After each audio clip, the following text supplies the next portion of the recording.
MS Excel की चौथी class में आपका स्वागत है। तो मैंने आपको पिछली क्लास में एमएस एक्सेल से संबंधित बेसिक चीज़ों के बारे में बता दिया है कि कैसे आप किसी चीज़ को जोड़ते हो, घटाते हो और गुणा करना, उसी में भाग करना। ये चारों चीज़ें मैंने आपको पिछली वीडियो में सिखाई थी। ठीक, इसके अलावा अब एमएस एक्सेल में क्या होता है कि काफ़ी फॉर्मूला होते हैं जिनका यूज़ करके हम अपने डाटा को तैयार करते हैं। जैसे मैंने एक डाटा बनाकर रखा है आप लोगों के लिए कि मैंने सेल्स की है और 2011 से लेके 17 तक की सेल्स है। हर साल मैंने कुछ ना कुछ बेचा है। तो अब मुझे टोटल निकालना है कि मैंने इस साल टोटल 7 सालों में या 8 सालों में कितनी बिक्री की। तो हमें उस सब का जोड़ चाहिए। तो यदि आप उन पिछली क्लास की बेसिक फार्मूला को अपनाएंगे जिसके थ्रू आपने क्या सीखा था कि सबसे पहले एक बराबर लगाते हैं, फिर इसको लेंगे, फिर प्लस करेंगे, फिर इसको लेंगे, फिर प्लस करेंगे, फिर इसको लेंगे, फिर प्लस करेंगे, फिर इसको लेंगे, फिर प्लस करेंगे, फिर इसको लेंगे, फिर प्लस करेंगे, ऐसे ही फिर सेलेक्ट, फिर प्लस, फिर सेलेक्ट और फिर प्लस। ऐसे ही करते करते आप लगभग आपको कितनी प्रोसेस करना पड़ेगी और एंटर करोगे तो रिजल्ट तो आपका निकल के आ जाएगा, जोड़ भी सही आएगा 20,400। लेकिन हमें ये वाली प्रोसेस नहीं करना है। ये तभी तक सीमित रहती है जब आपको एक सेल से दूसरे सेल को जोड़ना हो।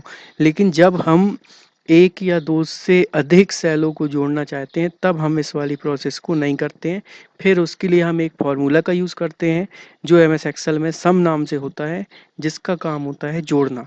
तो इसको लगाने के लिए आपको मैंने पिछली क्लास में भी बताया था, किसी भी फार्मूला को लगाने के लिए सबसे पहले बराबर लगाया जाता है। तो बराबर तो हम लगाएंगे। अब जोड़ना है तो जोड़ने के लिए मैंने फार्मूला का नाम ऊपर लिखा है सम। तो आप लिखोगे SUM।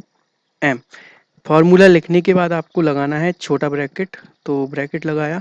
इसके बाद आपको जिन नंबर्स को जोड़ना है उनको माउस की सहायता से आप यहाँ से लेके ड्रैग करेंगे पूरा इस तरीके से। तो ये पूरा आपका क्या हो जाएगा, इस तरीके से आ जाएगा। तो ये देखो आप A2 से लेके A8 तक जितना आपका नंबर्स लिखा होगा वो सभी जुड़कर यहाँ पर आ जाएंगे। तो ये आपका रिजल्ट आ जाएगा और फास्ट रिजल्ट आएगा ना। आपको बार बार प्लस पर क्लिक करने की जरूरत पड़ेगी, सीधा आप फॉर्मूला सेलेक्ट करो और नंबर को सेलेक्ट कर लो। फिर से रिपीट करता हूँ मैं, यहाँ से आप लगाओगे सबसे पहले बराबर। बराबर लगाने के बाद जिन सेलों को जोड़ना है उनको आप ड्रैग कर देंगे इस तरीके से पूरा। ड्रैग करने के बाद एक मिनट, ये डिस्टर्ब कर रहा है। ये किया आपने और इंटर कर दिया। देखो कुछ मिस्टेक हो गई तो किसी ने नोटिस नहीं किया। यहाँ पर सम फार्मूला लिखना अपन भूल गए थे। तो यहाँ पर आपको क्या लिखना था, सबसे पहले सम। सम लिखने के बाद यहाँ पर ब्रैकेट, और ब्रैकेट लगाने के बाद ये पूरा सेलेक्ट करने के बाद आप इसको बंद कर देंगे और इंटर कर देंगे। ये जोड़ आपका निकल कर आ जाएगा। अब यहाँ पर क्या लिखा है, काउंट। तो काउंट का मतलब होता है गिनती करना। तो नॉर्मली यदि हम आंकड़ों को गिनना चाहें तो आप यहाँ से लेके यहाँ तक आंकड़े गिनेंगे, 1 2 3 5 6 7 7। लेकिन यदि आप फॉर्मूला से गिनती करना चाहते हैं तो क्या करेंगे, आप सबसे पहले लगाएंगे बराबर। बराबर लगाने के बाद काउंट फॉर्मूला लिखेंगे आप, COUNT। काउंट लिखने के बाद आपने लगाया ब्रैकेट। फिर आप जिनको काउंट करना चाहते हैं आप यहाँ से लेके आप उसको ड्रैग कर देंगे। ड्रैग करने के बाद आप फिर से ब्रैकेट लगा देंगे तो ये काउंट करके रिजल्ट निकाल देगा आपका 7। तो इस फॉर्मूले का यूज़ ज़्यादातर नहीं होता है, ठीक है। और एवरेज का मतलब क्या होता है, औसत। जैसे हमें ये निकालना है कि यदि हम एवरेज औसत करते तो वो कितनी होती। क्योंकि किसी साल हमने 1800 का सामान बेचा है, किसी साल हमने 1000 का सामान बेचा है। तो यदि हम 7 सालों का औसत निकालें कि एवरेज हमने हर साल के हिसाब से कितना बेचा होगा, तो देखो आप कैसे करोगे। आप सबसे पहले बराबर लगाओगे। बराबर लगाने के बाद आप क्या लिखोगे, एवरेज। एवरेज लिखने के बाद आपने क्या लिखा, छोटा कोष्ठक। इसको लगाने के बाद आप क्या करोगे, इन आंकड़ों को सिलेक्ट कर दोगे। तो ये आपने सेलेक्ट किया A2 से लेके A8 तक और यहाँ पर ब्रैकेट बंद किया। तो आप देख सकते हो कि उसने औसत निकाला कि आपने 2,914 रुपए की एवरेज सेल्स की। तो आप लोगों ने कक्षा में सीखा है एवरेज का फॉर्मूला क्या होता है, सभी आंकड़ों का योग बटे आंकड़ों की संख्या। तो यदि आप उस फॉर्मूला को अपनाएंगे तो आपका कम से कम 5 मिनट का समय वेस्ट होगा। इस फॉर्मूला को लगाने से आप एक ही सेकंड में रिजल्ट प्राप्त कर सकते हो। आप फॉर्मूला लिखो, सीधा आपका एवरेज निकल कर आ जाएगा। मैक्स का मतलब होता है मैक्सिमम। जैसे हमें ये पता करना है कि जो हमने बेचा है तो हमने किस साल सबसे अधिकतम सेल्स की। तो यदि हमें वो फाइंड करना है तो उसके लिए हम क्या करेंगे, सबसे पहले लगाएंगे बराबर। मैक्सिमम के लिए आप लिखोगे MAX, इसके बाद फिर ब्रैकेट लगा दोगे।